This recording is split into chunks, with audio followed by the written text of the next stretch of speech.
que vamos a tratar. El derecho internacional público es muy interesante.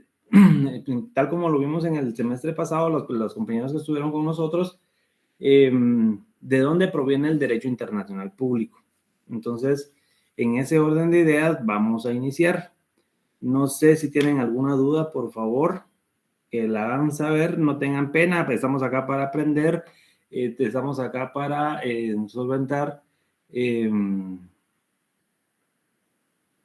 solventar cualquier duda que tengan, y es, como les digo, es un gusto tenerlos con ustedes. Ya saben, en el último semestre de la carrera, el último paso que tienen pendiente, y ya todos somos profesionales para ya poder graduarse y hacer sus exámenes superiores para graduarse de abogados y notarios. Entonces, en ese orden de ideas, solicito que si tienen alguna duda la pueden hacer, por favor, no tengan penas, todos somos eternos aprendices, aprendemos unos de otros, y en ese sentido vamos a iniciar la clase. Nuevamente es un gusto estar con ustedes acá. Regularmente los libros o los textos que yo utilizo para el curso es el de Carlos Larios Ochaíta, que es el de Derecho Internacional Público. También tengo un libro de Carlos Martínez, también de Derecho Internacional Público, donde utilizo los dos para poder llenar o complementar el programa de estudios. En ese orden de ideas, en parte de la clase va a surgir de esos libros, pero también de lo que veamos en clase, y veamos con los laboratorios que vamos a establecer. Para iniciar, ahorita vamos a hacer una recapitulación de lo que vimos el semestre pasado, porque ahorita ya nos enfriamos un poco con relación a los cursos del semestre pasado. Descansamos un mes aproximadamente. Entonces, vamos a solicitar o vamos a retroalimentarnos un poco. Bueno, derecho internacional público. El derecho internacional público, como su nombre lo indica, es una rama del derecho que es del derecho público. Y en este caso, como su nombre lo indica, es desde el punto de vista extraterritorial, establecido fuera de las fronteras de la República de Guatemala. La comunidad internacional se reúne a través de todos los países que forman parte de algún tratado o convenio internacional, para poder tener, en este caso, llevar a cabo ciertas ventajas o ciertos beneficios hacia su población. Entonces, ¿qué vamos a hacer en la primera tarea del día de hoy? Se la vamos a dejar para el día viernes, después de las clases, a las 11:55. Igual, eso se lo estoy diciendo acá, no lo anoten porque se los voy a anotar en el chat de WhatsApp. Pero lo que quiero es que agarremos o que tomemos el programa de estudios de Derecho Internacional y hagamos un cuadro sinóptico de lo que está acá, del cuadro del programa de estudios, para poder recapitular y tener de base eso que nos va a servir para el ejercicio y la función de este segundo semestre o Derecho Internacional 2. Les adelanto, la primera tarea de acá es sencillo, es un cuadro sinóptico sencillo. Las instrucciones se las vamos a dar más adelante, se las vamos a anotar en el chat de WhatsApp, y ahí cualquier duda que tengan la pueden consultar. Bueno, entonces el derecho internacional público dice o establece que es una rama del derecho público. ¿Por qué? Porque en este caso, ustedes que están en el 10º semestre van a establecer la diferencia que hay entre el derecho internacional público y el derecho internacional privado.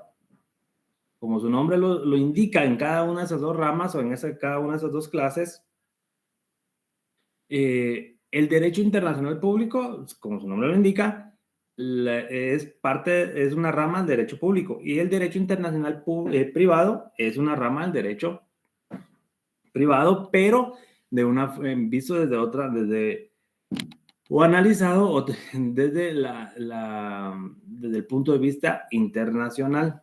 Entonces, ¿qué significa internacional? Fuera de las fronteras, fuera del lugar donde nosotros vivimos o residimos o en el país que habitamos. Entonces, ¿cuál es la diferencia entre el derecho internacional público? Tomo de base esto para que tengamos ese fundamento. Pues el derecho internacional público, es la relación que tiene el Estado en donde nosotros vivimos o el Estado en donde nosotros, de la República donde nosotros residimos, con otros estados. Dicho de otra forma, las relaciones que tiene Guatemala como tal con El Salvador, Honduras, Nicaragua, México, Estados Unidos y todas esas relaciones que tiene entre estados. ¿Y quién tiene esa responsabilidad de tener o de llevar a cabo esas relaciones entre estados? Pues no es más y nada menos que el canciller de Guatemala. ¿Quién es el canciller? El canciller, dicho en palabras sencillas, es el ministro de Relaciones Exteriores, que es parte del gabinete o parte del organismo ejecutivo. Esto quiere decir que esta persona es quien representa al Estado como tal frente a otros estados. Pero el derecho internacional privado es totalmente distinto. El derecho internacional privado, vean la diferencia, es en el cual, en este caso, las relaciones entre particulares es donde se determina este derecho como tal. Por ejemplo, imagínense ustedes una persona que está en Estados Unidos y necesita vender un bien aquí en Guatemala. Es necesario que el Estado de Guatemala se involucre o tenga alguna relación directa con esa negociación o ese negocio jurídico entre la persona que está en Estados Unidos con la persona que quiere comprar aquí en Guatemala ese bien inmueble, tomando como ejemplo ese bien inmueble, un bien inmueble. No. Entonces el derecho internacional privado tiene, y lo van a ver en su clase correspondiente, es de que esas relaciones interpersonales es lo que regula el derecho internacional privado. ¿Ya? En cambio, el derecho internacional público son las relaciones entre estados. Por ejemplo, yo les pregunto en el examen, indique las diferencias en derecho internacional público y derecho internacional privado. Indíqueme dos diferencias, una y una. ¿Algún voluntario?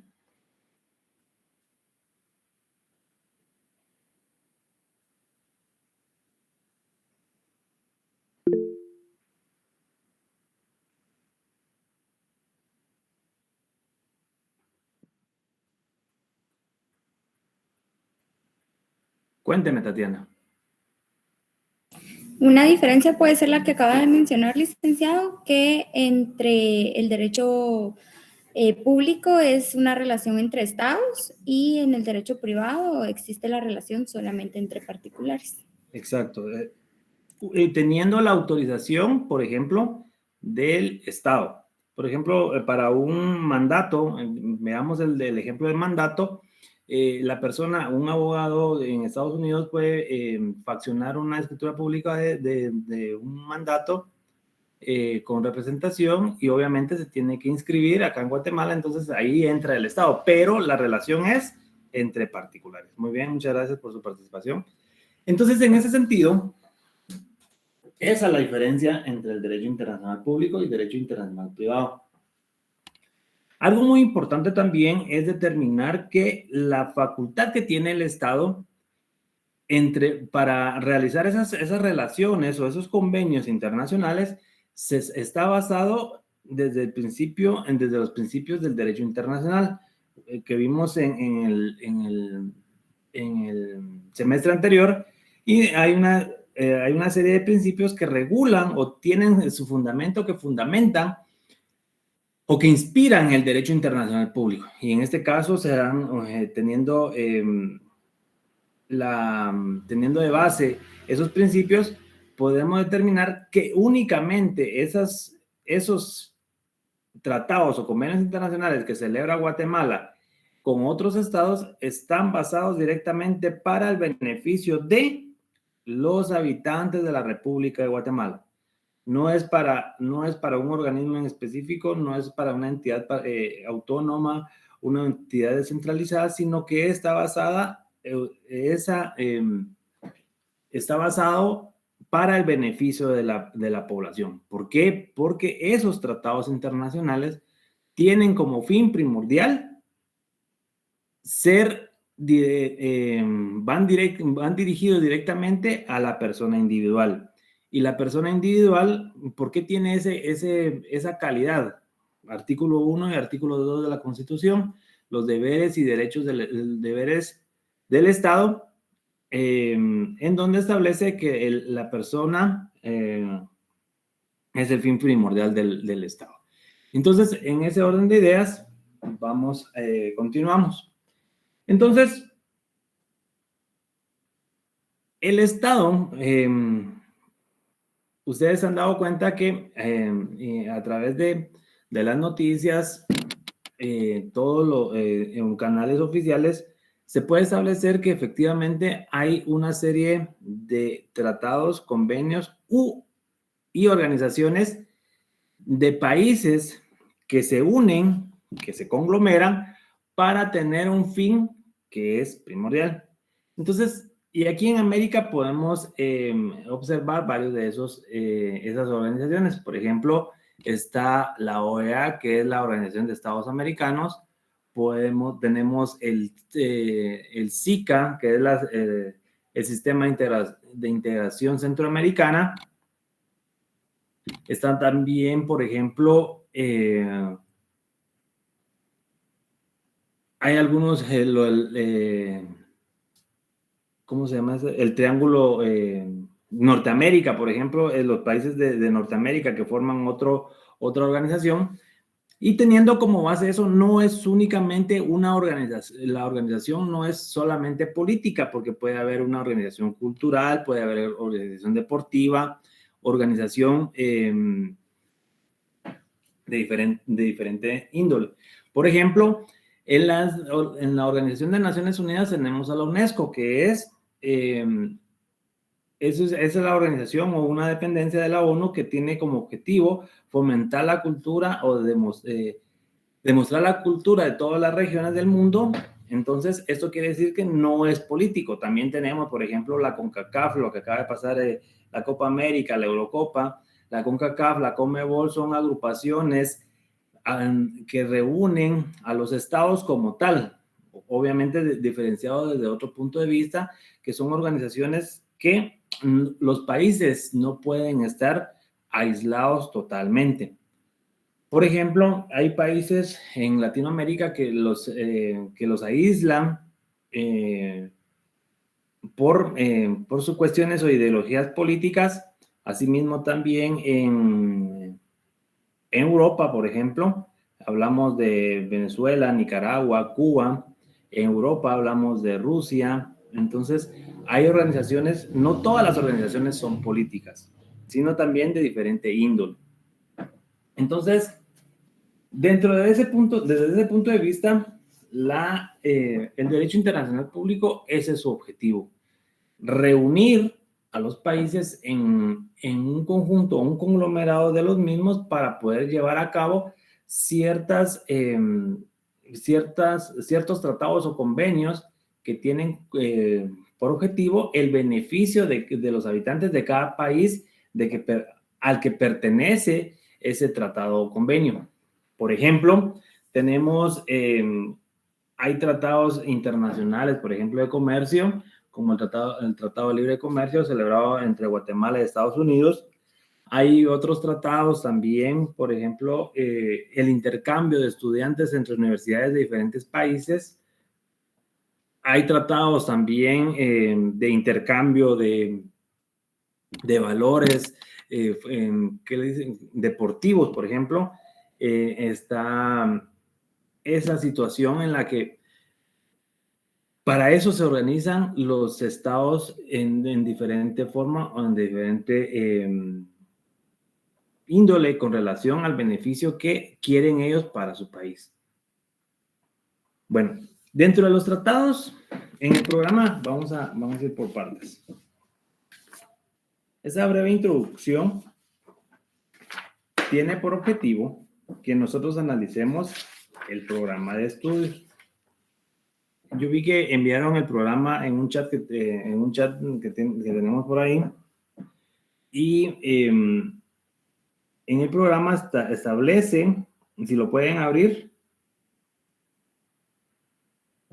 el programa de Derecho Internacional Público 2.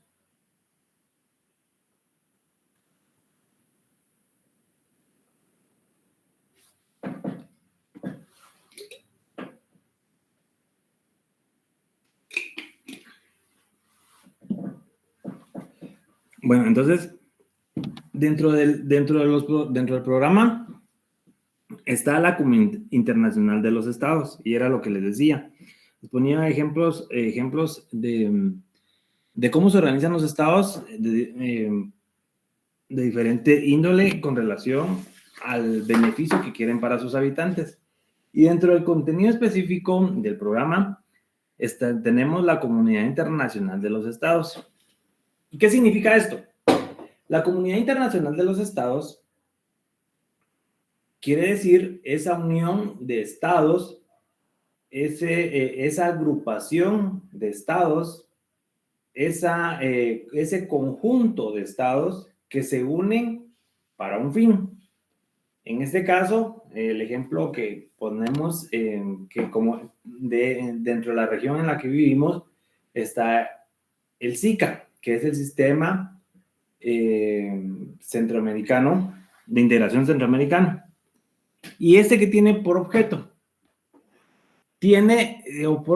la integración de todos los países centroamericanos para el desarrollo económico, científico, político, y varias cosas más, agropecuario y todo lo relacionado al beneficio de lo que pueda producir un país. También, pero esta agrupación abarca todos esos elementos que les acabo de mencionar. Pero también tenemos la Organización de Estados Americanos. La Organización de Estados Americanos tiene por objeto, en este caso, velar por esa integración de todos los estados que conforman el continente americano. Entiéndase, desde Norteamérica, Sudamérica, Centroamérica y la América insular. Entonces, la Organización de Estados Americanos tiene por objeto llevar a cabo el desarrollo, la asesoría de estados cuando surge alguna necesidad. Surge alguna necesidad con relación a las políticas internas de los estados, es cuando entra un estado entra esa organización, para poder solventar cada una de esas situaciones por el cual es requerido. Entiéndase la situación que vivió Guatemala hace ¿cuánto tiempo? Hace un año aproximadamente, que el secretario general de la OEA vino a Guatemala y Guatemala fue sancionada con relación a unas acciones que realizó en contra de la elección en este caso, del presidente Bernardo. ¿Se recuerdan ustedes de todo lo que pasó en enero, desde octubre a enero de este año? Entonces, en ese sentido, esa Organización de Estados Americanos tiene por objeto llevar a cabo esa asesoría o la consultoría para realizar ese tipo de acciones. Asimismo, también, por ejemplo, tenemos,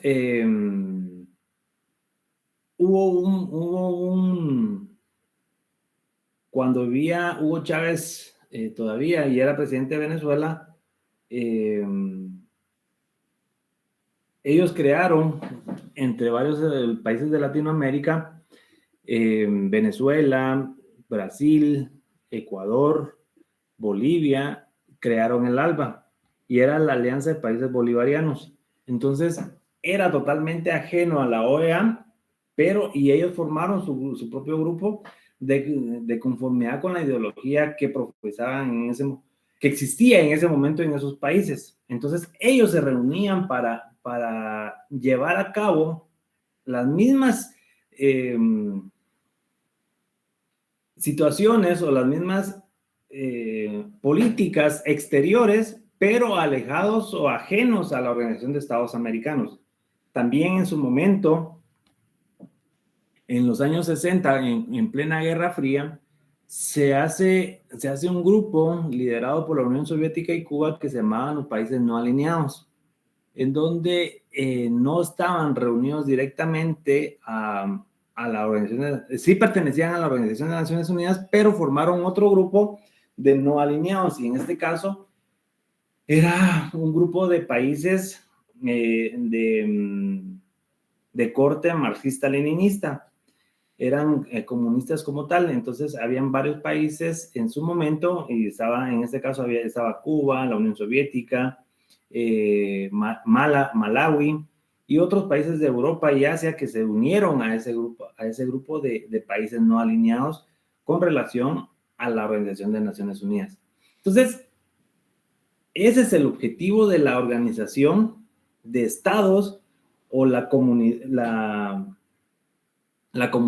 internacional organizada: llevar a cabo políticas exteriores frente a sus, en este caso, sus habitantes, para un desarrollo como tal de ellos mismos.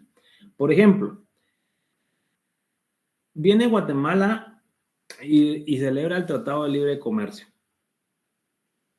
con Estados Unidos, y donde hay una baja de aranceles por las importaciones y exportaciones, tanto de aquí para Estados Unidos y de Estados Unidos para acá. La pregunta del examen es: ¿a quién beneficia ese Tratado de Libre Comercio?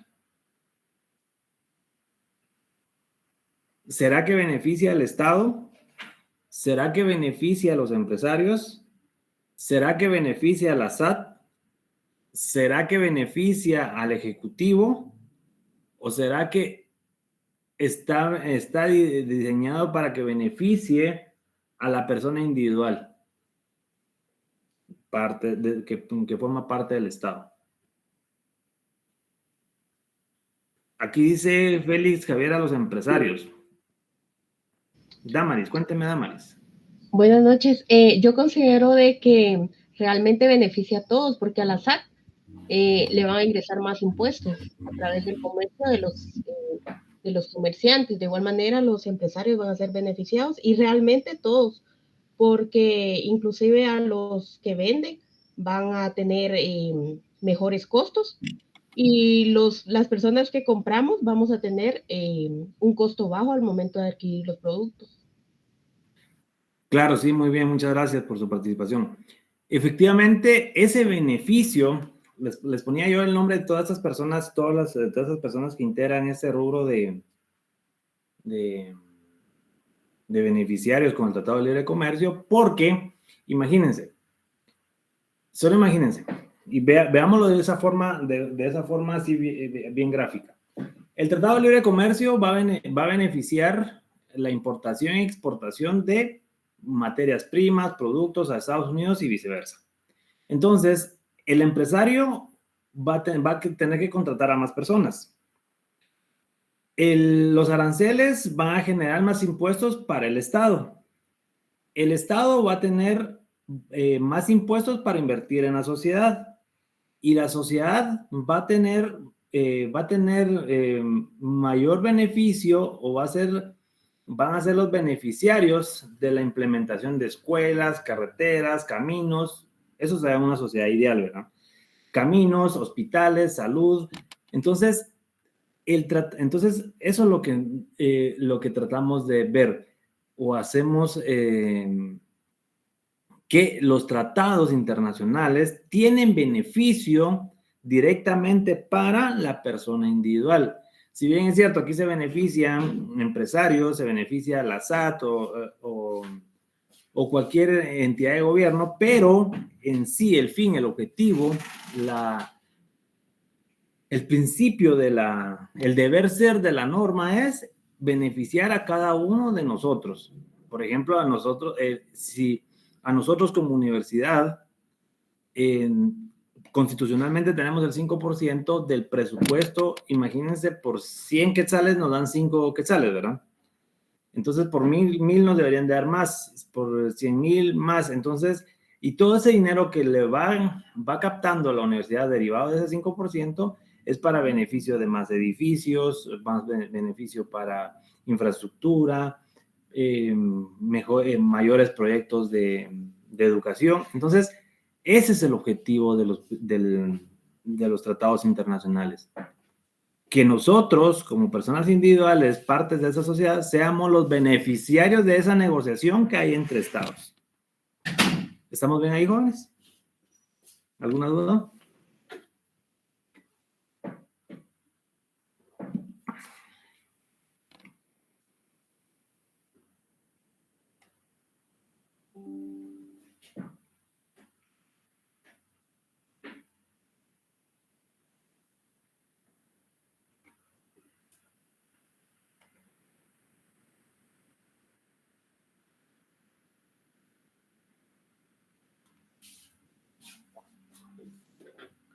Bueno.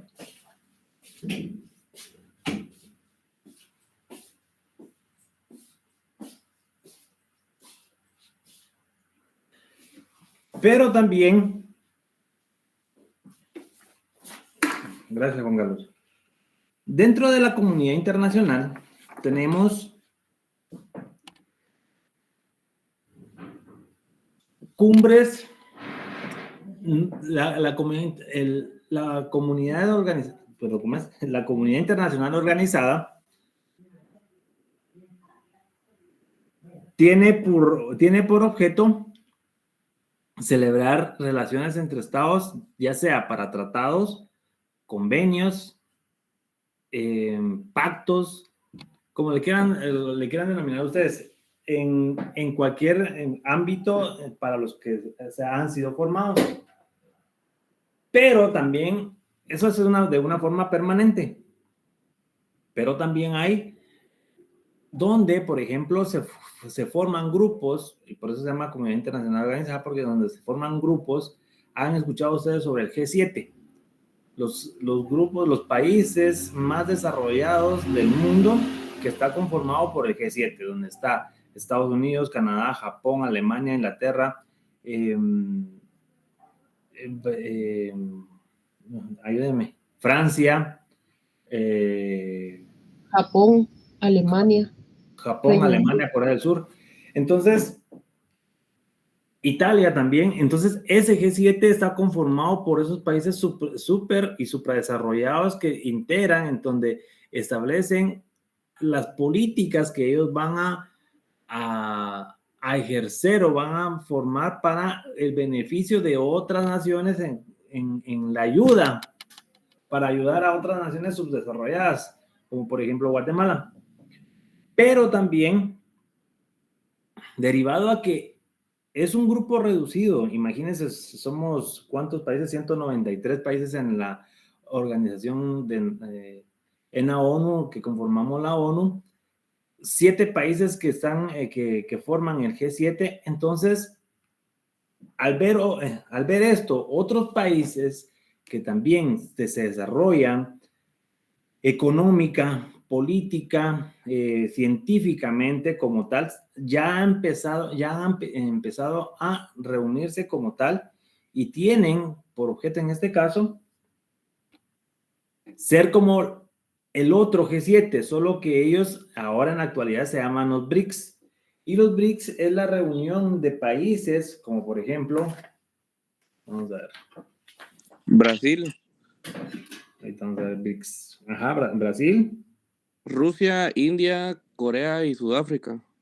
Corea y Sudáfrica, pero también está la India, ya se unió la India, México, que se va a unir a los BRICS, Entonces, ese grupo de países, sabiendo que tienen ese potencial económico, político, científico, también están reunidos en ese grupo para contrarrestar esa hegemonía de esos países del G7.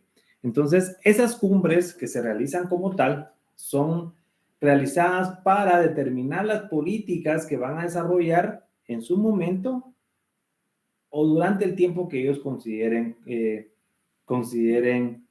que puedan desarrollar las mismas o las puedan ejecutar. Entonces, los BRICS es como una contraparte,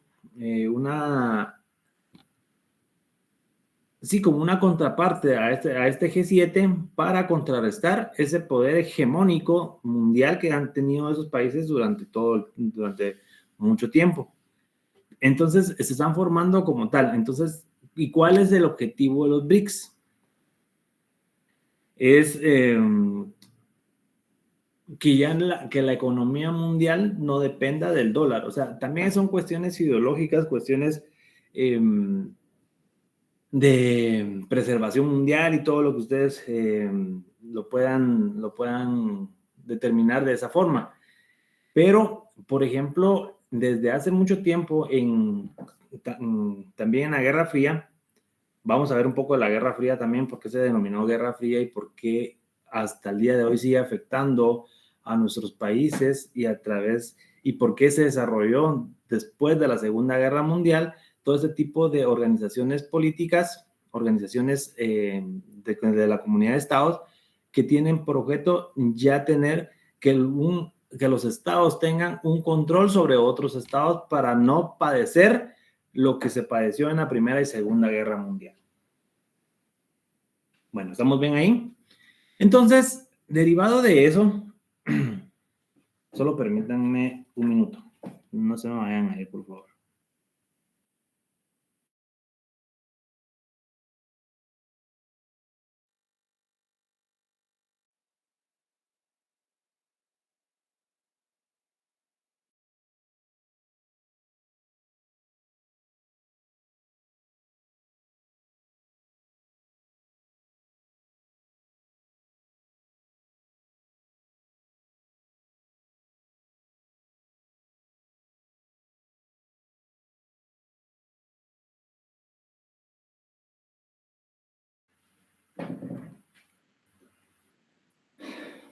Perdón, muchas gracias.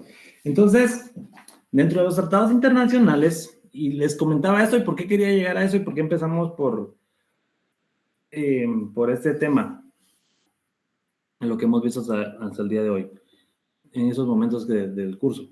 Pues, la comunidad el derecho internacional público surge, bueno, no el derecho internacional público, ¿verdad? No la clase como tal, sino que surge la comunidad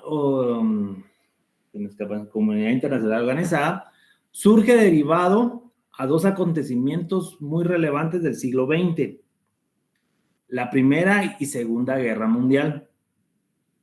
En 1917, cuando se termina la Primera Guerra Mundial, en ese tiempo todos los países todavía no había una organización de estados, porque cada uno se estaban formando todavía muchas de las repúblicas que ahora existen. En la Primera Guerra Mundial todavía habían imperios, por ejemplo, el Imperio Otomano, que estaba en Turquía y parte de esa región, el Imperio Austrohúngaro, el Imperio Prusiano, la Prusia Oriental. Entonces, todavía no estaban delimitados los países como estamos ahora. Entonces, derivado de eso, cada imperio no tenía esa comunión de tener como que esa armonía entre sociedades, entre estados, porque si se dan cuenta ustedes, antes, en tiempo remoto, los imperios, por ejemplo, el imperio fenicio, el imperio egipcio, el romano, el otomano, todos esos imperios, el imperio persa, el babilónico, esos imperios antes de de llegar a un acuerdo, ¿qué era lo primero que hacían? Invadían. Miraban donde los ojos les alcanzaba a ver la tierra y eso va a ser mío, y boom, se iban con todos sus caballos a guerrear, ¿va? Entonces le declaraban la guerra a los imperios y así poco a poco iban ganando más terreno. Pues derivado de eso, de esos dos acontecimientos del siglo XX, la Primera Guerra Mundial se inicia derivado a la división del imperio. Dice Rocío Recinos que conquistaban cada uno de los territorios que se les ponía enfrente, ¿va? O sea, estaba aquí, yo quería invadir Villanueva, lo invadía y ya era nuestro. Entonces, esa era la forma, no había una comunión o una armonía entre imperios y menos entre estados, no existía el estado.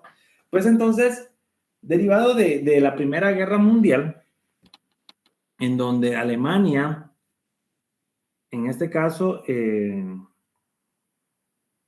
pierde la Primera Guerra Mundial frente a los aliados, que era Inglaterra, Francia, Italia. En ese tiempo Italia todavía era parte de los aliados.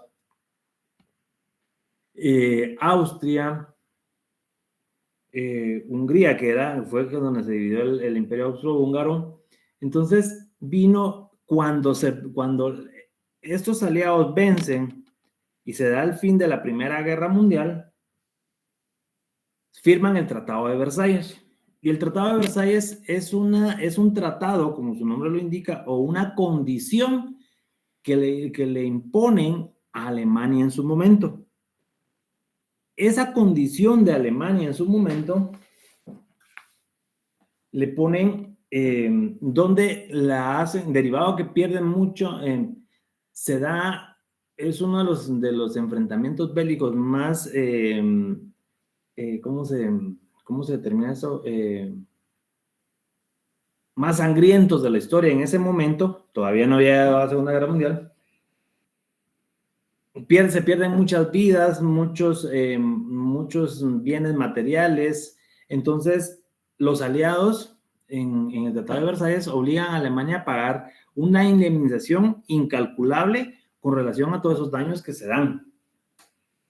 Asimismo, también dentro de ese tratado se da la prohibición de Alemania de crear o de tener un ejército suficientemente grande. Únicamente le dejan en ese momento de tener no más de 100,000 hombres en su ejército.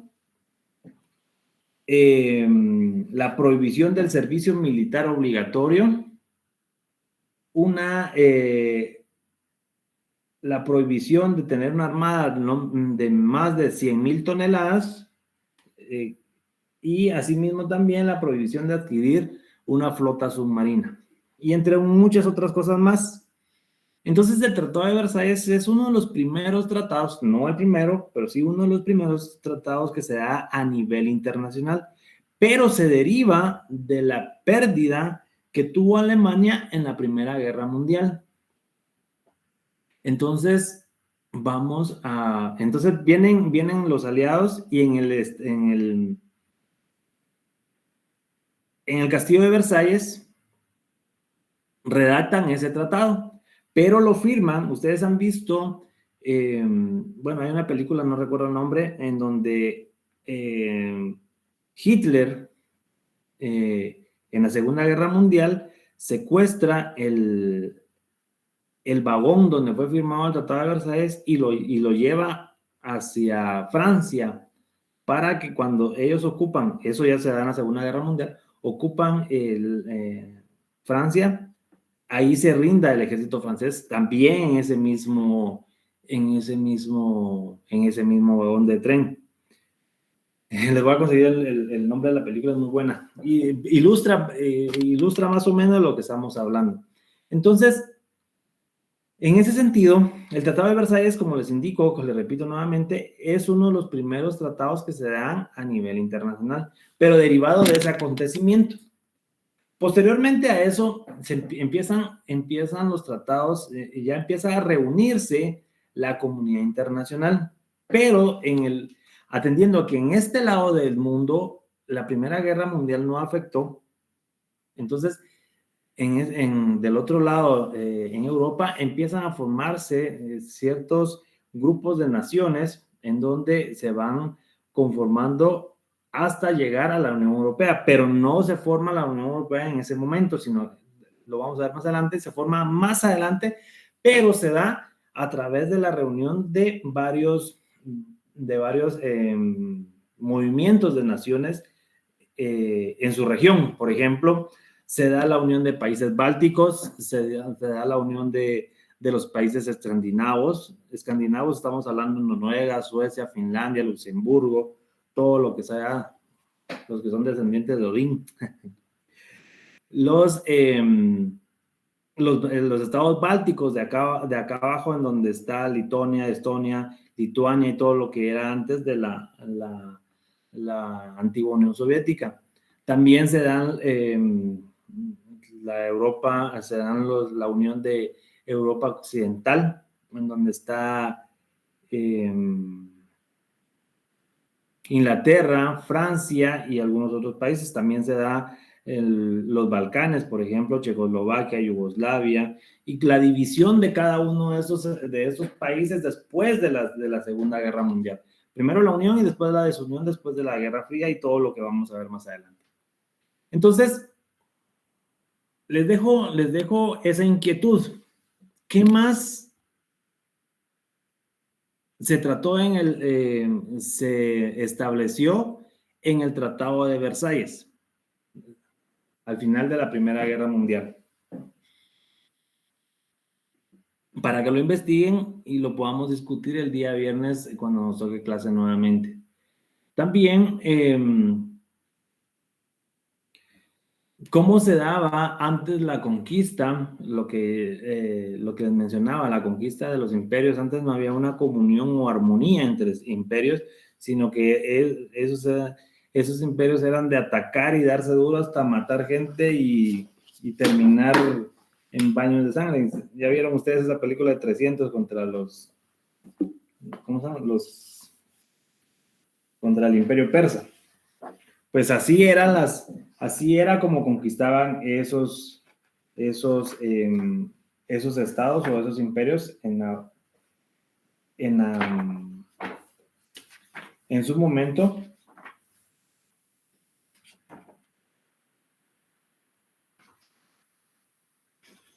En su momento, para conquistar más países. Pues les decía que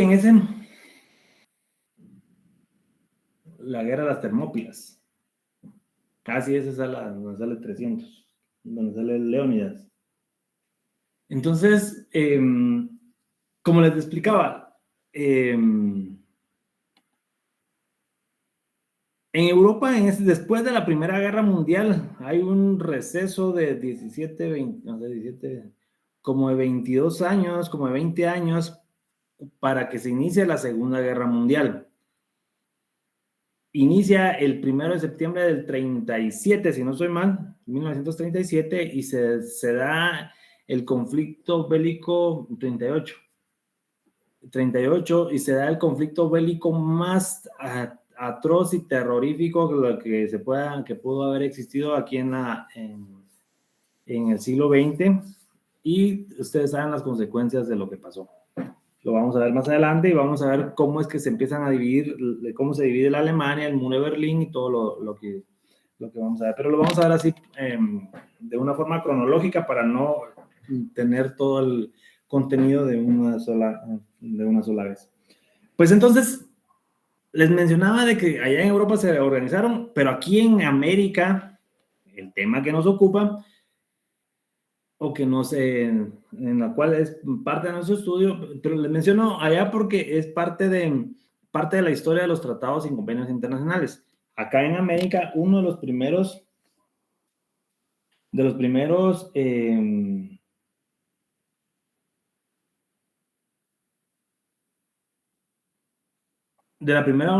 primeras reuniones internacionales se da con el Pacto de la Sociedad de Naciones en 1919.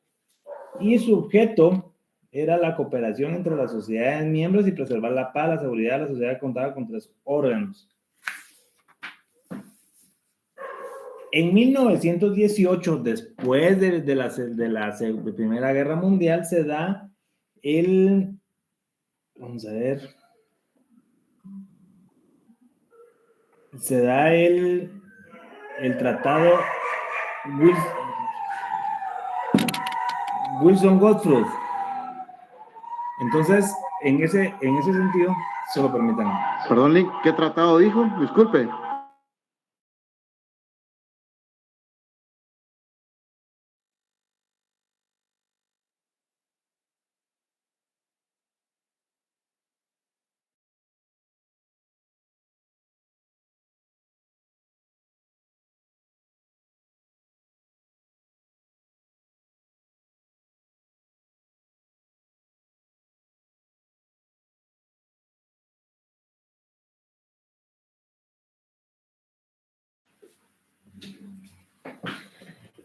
Disculpen. Se los voy a escribir porque no sé cómo, no la sé pronunciar muy bien. Es el primer tratado aquí en América, se da en 1918.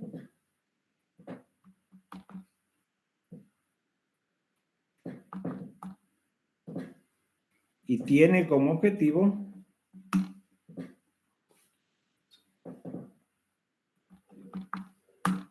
ahí se los escribí en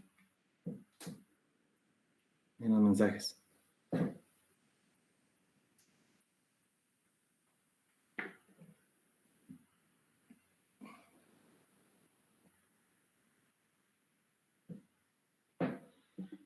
Pues ese tratado, después de eso, después de la Primera Guerra Mundial, que les digo, trató de hacerlo.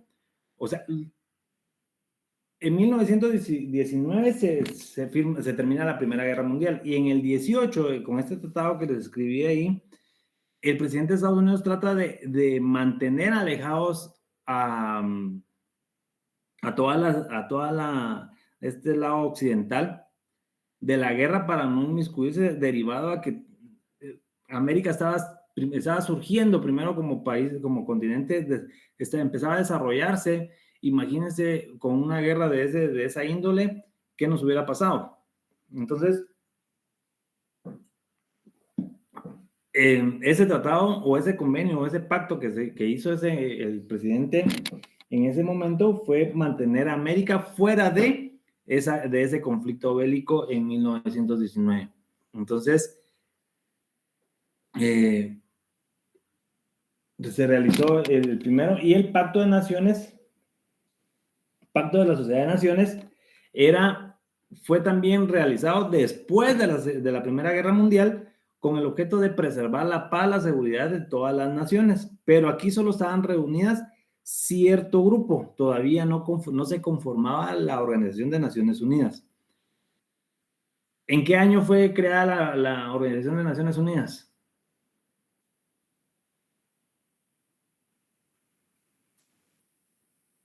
Según la Carta de las Naciones Unidas.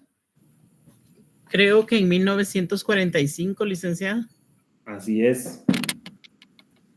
Muchas gracias. En 1945, la guerra termina en 1945, y posteriormente, al final de la guerra, ya se crea esa Organización de Naciones Unidas, creada por los 7 países que son miembros permanentes del Consejo de Seguridad, y posteriormente se van uniendo varios países, se van uniendo o adhiriendo todos los países que quieran adherirse. Algunos los obligan, otros son adheridos, y algunos no los dejan adherirse. Por ejemplo, hay países que no tienen la venia de poder adherirse bueno, estados que no son reconocidos como tal. Por ejemplo, el ejemplo de Palestina. ¿Saben ustedes por qué no es admitido en la ONU?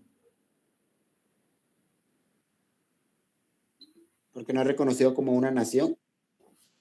Así es, todavía no ha sido reconocida como estaba, a pesar de que se ha hecho muchos intentos, no ha sido reconocido. Entonces, derivado de 1946, 5, cuando se forman las Naciones Unidas, más adelante, derivado de eso y atendiendo a lo que había pasado en la Primera Guerra Mundial con relación al Imperio Austrohúngaro, a la Segunda Guerra Mundial, al Holocausto y todo lo que ustedes saben con relación a los nazis y todo el Holocausto judío, se crea el Estado de Israel. Eso lo vamos a ver más adelante también. ¿Y cuáles son el tratado o el convenio o tratado en donde le dan esa facultad o reconocen al Estado de Israel como tal, en donde toda la Liga Árabe o los países árabes y la Liga Africana o Organización de Naciones Africanas, algunos dicen sí, algunos dicen no, al igual que América y todo el mundo. Pero lo vamos a ver más adelante porque ya casi se nos termina el tiempo. Entonces, esos son los primeros pactos que se dan en su momento después del pacto del Tratado de Versalles. Entonces, vamos a dejar la primera tarea. Investíguense, por favor. Entonces, tenemos 2 tareas. Cuadro sinóptico del programa de Derecho Internacional Público 1 y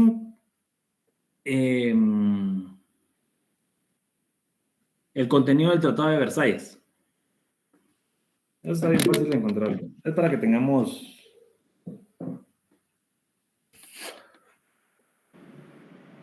Ariel, Sí, disculpe, ¿el cuadro sinóptico es del público 1 o del 2? No, del 1. Es un repaso. Gracias, Lick. Es para recapitular lo que vimos el semestre pasado, para que no se nos olvide y lo tengamos fresquito ahorita para ese semestre. Cuénteme, Rocío. Buenas noches, licenciado. Sobre el Tratado de Versalles, ¿es una investigación o en qué se relaciona la tarea? Vamos a ver. Busquemos ahí cuáles eran si quieren se los voy a poner mejor en el, ¿cómo se llama? En el chat. Por Gracias, favor, licenciado. Ahí le voy a poner la descripción en el chat.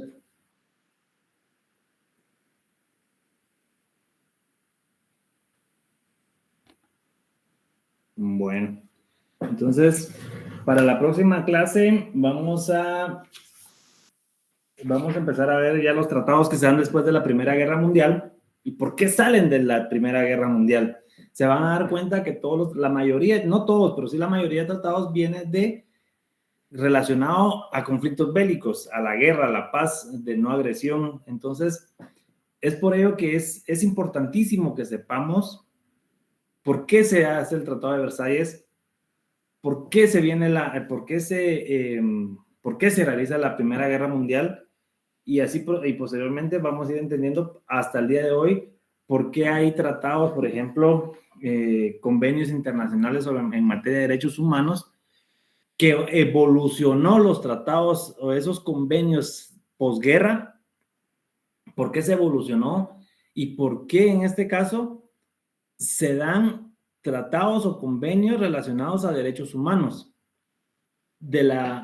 ¿Por qué después de la Segunda Guerra Mundial se inicia esa serie de convenciones, pactos, nuevamente tratados, convenios en materia de derechos humanos? Porque hasta antes de la Segunda Guerra Mundial no eran reconocidos todos esos derechos humanos como tal. Por ejemplo, ahorita les pregunto yo a ustedes, ¿qué es un derecho humano? Son los derechos que tenemos las personas por el hecho de ser personas, licenciado. Muy bien, Martina, muchas gracias. ¿Alguien más?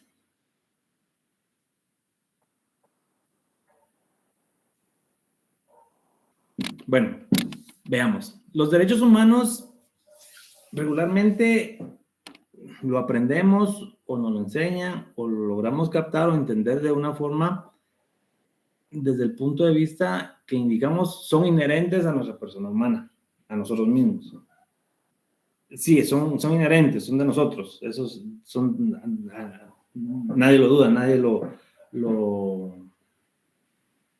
¿cómo los escatima? Pero el derecho humano es el que, yo lo entiendo de esta forma, y si consideran ustedes que no está bien, me corrigen, por favor. El derecho humano es el que hacer el funcionamiento de cada persona, de nosotros mismos, tal como decía Martina, por ser nosotros personas.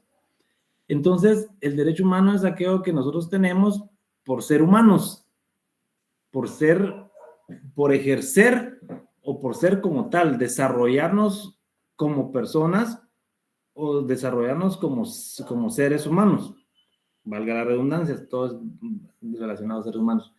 Entonces, antes de la Segunda Guerra Mundial, no había ese reconocimiento como tal. Por ejemplo,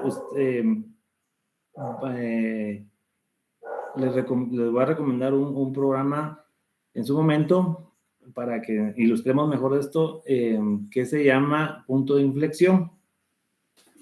Entonces, acá se da cuenta de que cuando la Alemania nazi llega a su momento de gobernar Alemania, a ellos no les importa si no era alemán, si no era ario, no le importaba todo lo demás, todas las demás razas. Por eso era el sistema, la raza aria que se denominaban ellos, porque se creían superiores a todas las demás razas, a todas las demás personas que existían en el mundo. Y por eso era una de las visiones del nazismo, era que el Tercer Reich durara 1000 años. ¿Por qué? Para poder abarcar todo eso, todo el poder gobernar el mundo y poder determinar que efectivamente ellos eran los que tenían esa superioridad humana frente a otras razas. Entonces, derivado de eso, no existía esa proclamación, no existía ese reconocimiento del derecho humano hacia las personas, sino que únicamente era para ellos. Entonces, a raíz de eso, de la Segunda Guerra Mundial, se empieza a dar una serie de convenciones sobre derechos humanos. También está el Pacto de Derechos Civiles y Políticos, la Declaración de las Naciones Unidas, la Declaración de Derechos Humanos, la Corte Interamericana de Derechos Humanos, aquí en el Pacto de San José, aquí en América, en donde se reconocen todo ese tipo de derechos que son de nosotros, que nos pertenecen a nosotros y que nosotros ejercemos esos derechos. Entonces, la mayoría de convenios o pactos que se dieron en su momento eran relacionados a la guerra, eran pactos posguerra, que lo que trataban de evitar era otro enfrentamiento bélico de esa magnitud como fue la Segunda Guerra Mundial, que al final superó a la primera, derivado a esa magnitud que abarcó todo el mundo. Solo como anécdota, por ejemplo, Guatemala ya estaba preparada para la Segunda Guerra Mundial. ¿Por qué? Porque el Hospital Roosevelt, aquí toda esa región del Hospital Roosevelt iba a ser el campamento o el hospital donde iban a venir todos los heridos, obviamente, valga la redundancia, todos los heridos de la Segunda Guerra Mundial, cuando Alemania ya empezara a invadir América. Y uno de los primeros objetivos de la Alemania nazi era atacar el Canal de Panamá. Entonces, en ese momento ya, porque iban a bloquear todo el sistema comercial de América. Entonces, en ese momento, los Estados Unidos preparan a Guatemala con el Hospital Roosevelt y por eso se llama la Calzada Roosevelt, que iba a ser un aeropuerto. Y si ustedes se dan cuenta, todo ese espacio es grandísimo. O sea, el ICSE, donde está la universidad, donde está el hospital, donde están todos los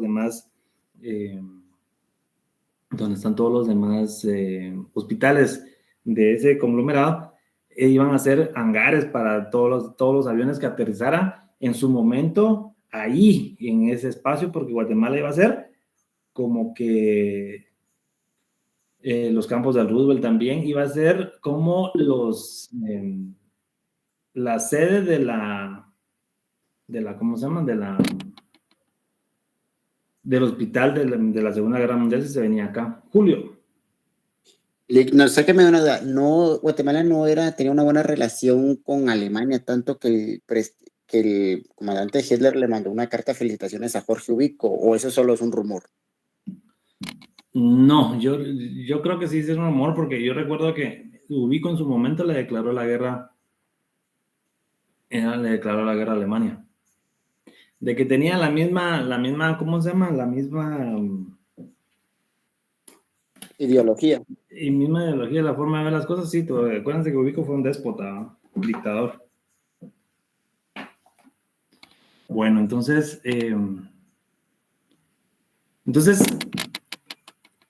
recapitulando, eso era parte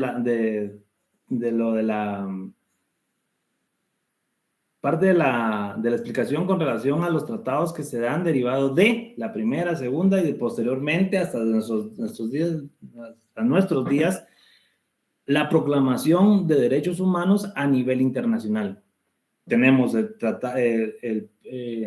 convenios de los derechos del niño, de las mujeres, por ejemplo, la no violencia contra la mujer, y los vamos a ver más adelante, este semestre es con relación a todos esos convenios y tratados, y vamos a ver cómo se van perfeccionando a tratados en materia de derechos humanos y cómo se convierten a leyes en nuestros países, leyes ordinarias en nuestros países, y que están basados o inspirados en convenios internacionales.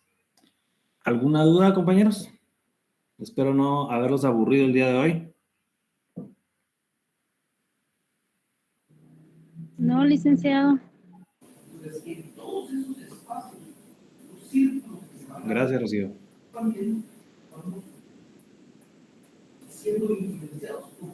Bueno, entonces,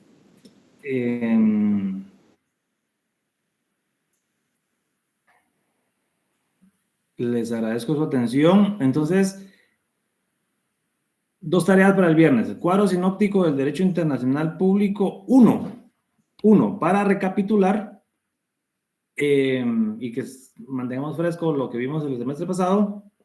Y en lo del Tratado de Versalles se lo voy a mandar ahorita en el chat, oficial de la clase, para que tengan ustedes cómo hacerlo. Gracias, licenciado. Bueno, muy bien, muchas gracias a todos. Gracias, Lick. Feliz noche. Gracias, licenciado. Buenas noches. Bueno, se cuidan, los veo el viernes. Feliz noche. Feliz noche, Lick. Feliz noche, licenciado.